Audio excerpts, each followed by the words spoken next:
اعتراف کا نشان بنایا ہے۔ اس نے اپنی مخلوق میں سے سننے والے لوگ چن لیے جنہوں نے اس کی آواز پر لبیک کہی اور اس کے کلام کی تصدیق کی۔ وہ انبیاء کی جگہوں پر ٹھہرے، عرش پر طواف کرنے والے فرشتوں سے شباہت اختیار کی۔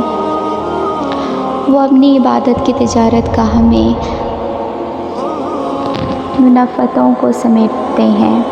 اور اس کی وعدہ گاہ مغفرت کی طرف بڑھتے ہیں۔ اللہ سبحانہ نے اس گھر کو اسلام کا نشان، پناہ چاہنے والوں کے لیے حرم بنایا ہے۔ اس کا حج فرض اور ادائیگی حق کو واجب کیا ہے اور اس کی طرف راہنمودی فرض کر دی ہے۔ چنانچہ اللہ نے قرآن میں فرمایا